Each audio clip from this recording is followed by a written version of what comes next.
The best years of your life are yet to come, young man. It's okay.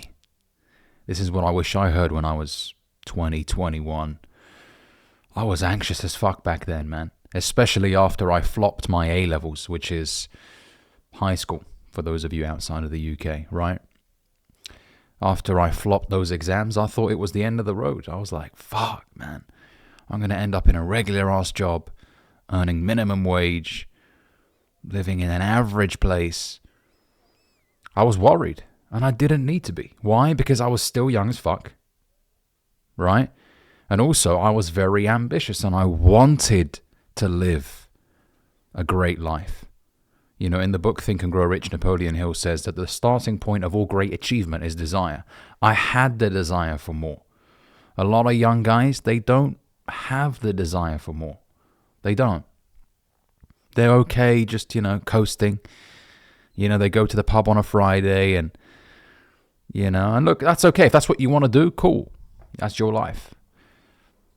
However, there are guys out there, and I assume every single person watching this video is this way, who want more out of life, who don't want to be average, who want to go out there and see what they're capable of, who dare to run onto the battlefield and fight, who have the audacity to say remarkable things and follow through on them. There are guys out there like that. And I had a lot of ambition when I was 19, 20, 21. Now, of course, ambition without any work behind it is fucking pointless. Right? There has to be action. Now, back then, I thought, shit, man. All my friends are going to uni. They're all studying medicine and mechanical engineering and law, and I'm here working a regular factory job. And by the way, there's nothing wrong with people that work factory jobs, as long as what you do is moral, legal, and ethical. And if that's where you want to be, good. Now, if you work that job and you want a lot more out of life, well, then it could be a good stepping stone onto other things. Okay?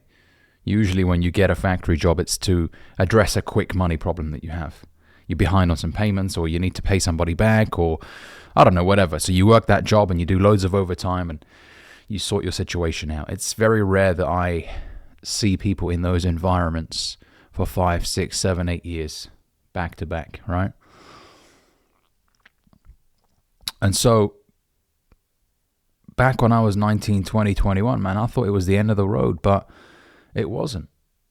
And one thing I've realized as I've matured is that we get better with time, fellas. We really do. The 28-year-old Ali right now is completely different to the 21-year-old Ali. I can't even recognize that man. And that's how it should be, by the way. You have to get better. Unfortunately, there are guys now that are 28 or even 30, 35 that are still talking and walking and operating like their 21-year-old self. They haven't matured. They haven't improved. They're still a child. You have to constantly be improving. Because I always say this, guys, in life you're either moving forwards or moving backwards. You don't stay the same. You're either getting better or getting worse. So ask yourself, am I getting better? And if the answer is no, then you're probably getting worse. You're probably packing on some pounds. You're probably overspending on dumb shit you don't need right now. Okay, so self-awareness is key. Now, back then, if I would have sat with my 28-year-old self, I would have felt a lot more reassured, because I would tell myself, Ali, it's okay, man, you're 21. Yeah, you didn't do well in A-levels. That's fine. But knowing you're a resourceful kid. You'll figure out a way. And I certainly was. I said to myself back when I was 20, 21, you know what, fuck it, I didn't do well in A-levels.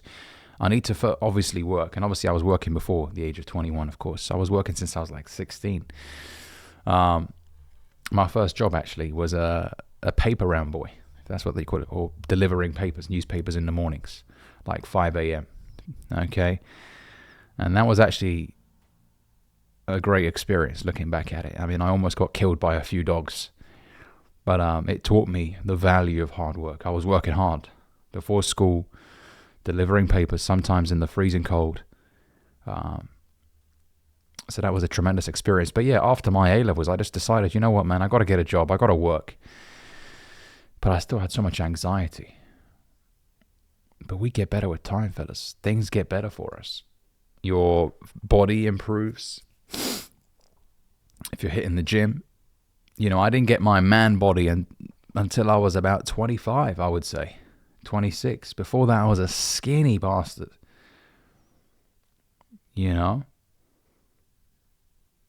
And in terms of identifying my purpose, I didn't really identify that until I was about 25 as well, I would say. You know, I was obviously trying a lot of shit in my early 20s. Okay, how do I feel about this? Let me give this a go. You know, let me try social media marketing. When I say try, I probably gave it 7-8 months. It wasn't really my cup of tea. It was interesting, but it wasn't really my thing. And then I decided to try something else, Amazon. And then I decided to try something else. And then obviously I stumbled on day trading, which I really enjoy. Do I love everything about it? No. Fuck all this, follow your passion advice. Because I didn't know enough about it to be passionate about it. I'm on the outside looking in. Okay, what's this trading stuff? All you need is a little bit of curiosity. You don't need passion. The passion comes from competence, from getting really fucking good at something. That's when the passion comes. When you first start something, you're shit. So of course you're not going to be passionate about it. But when you get really good, the passion will come. Okay, so I was curious. That's all you need. Some curiosity, a certain level of interest in order to dig deep and find more about it. So I was like, what's this trading? So, okay, this is interesting. This was like when I was, I heard of trading back in 2017, but I didn't take it seriously until 4 years ago, right? That's when I decided, you know what, let me look into this thing properly. And so your 20s are essentially the testing phase. You're going out there, you're testing shit.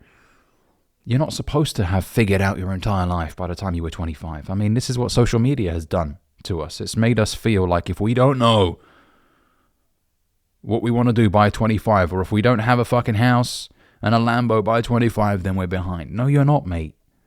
The average age of or the age range of a millionaire, I believe, is 48 to 54, something along those lines, right? Late 40s, early 50s.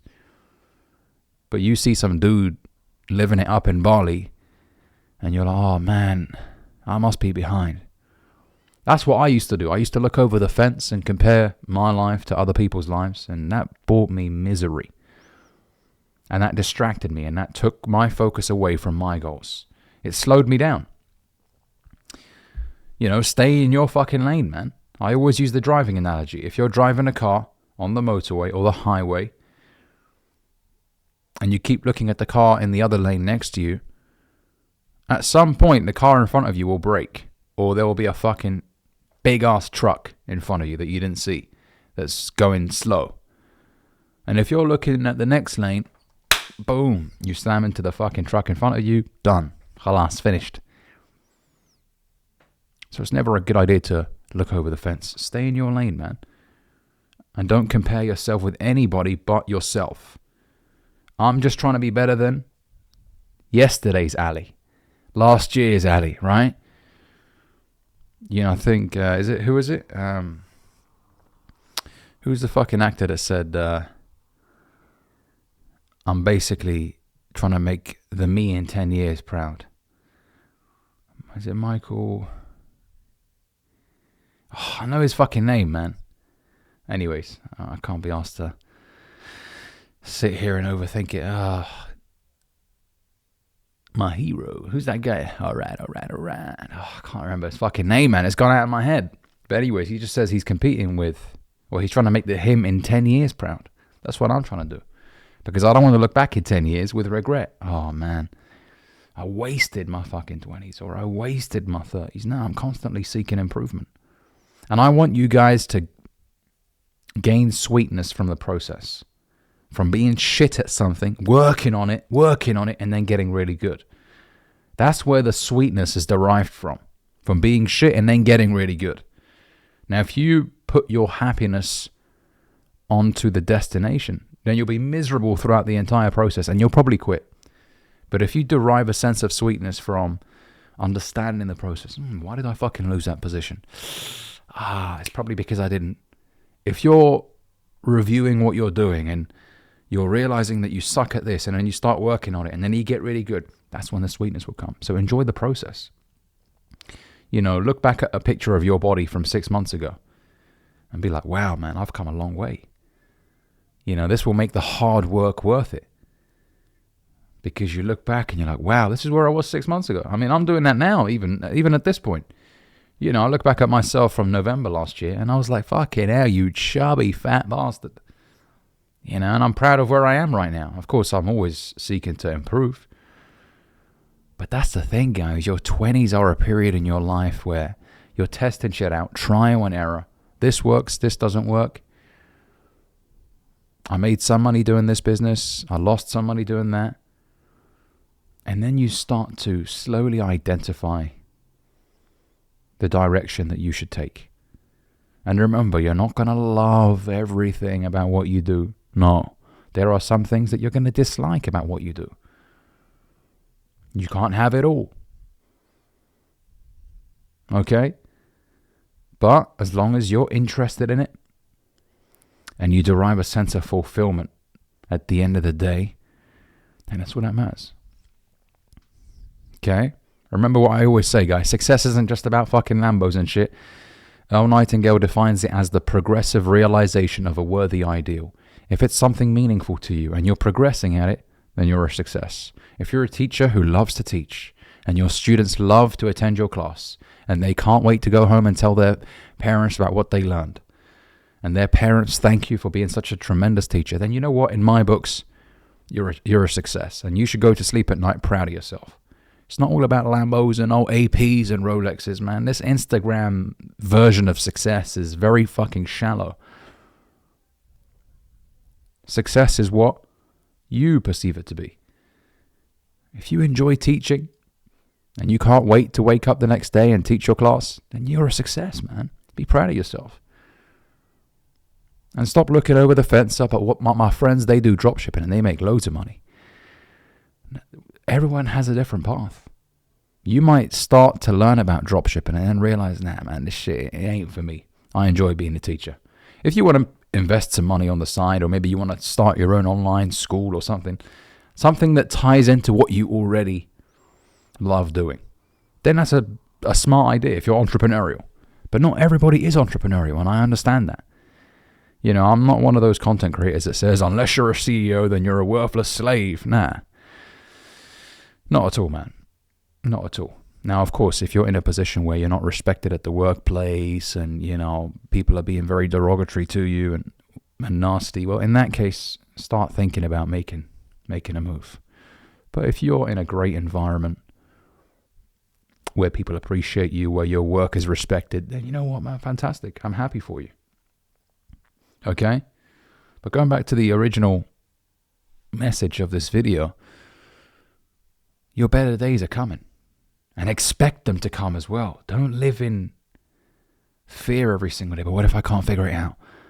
Remember what I said the other day, guys? Don't let the uncertainty scare you. Let it excite you. Because you could be way more successful than you ever thought. Things could work out way better than you ever expected. Okay, so have positive expectancy. You know what? Things are going to be tremendous. And start saying that to yourself as well. Because when you start thinking in an optimistic way, opportunities are attracted to you. Oh, okay, this guy is optimistic for the future. He knows he's the real deal. He knows he's the shit. Okay, this guy, and he's backing it up with work. He's not just talking smack like most guys are. I want to be a billionaire, but they do nothing but jack off all over themselves every single day. If you have positive expectancy and you're putting in the work day in, day out, it's only a matter of time. And you'll notice how people and opportunities gravitate towards you. You're contagious. Okay? Your energy just attracts people to you. Pulls people in. So your better days are coming, brother. Fuck your past. We don't care about... Okay, well, we learn from the past, but we're not going to live there. We're not going to sit in misery day in, day out because of something that happened 4 years ago. Come on, man. You're going to rob yourself of a beautiful future if you keep living in the past. You're going to delay shit. Learn from the past, but don't live there. Okay? Beautiful days are coming. I want you to post that down below in the comments section.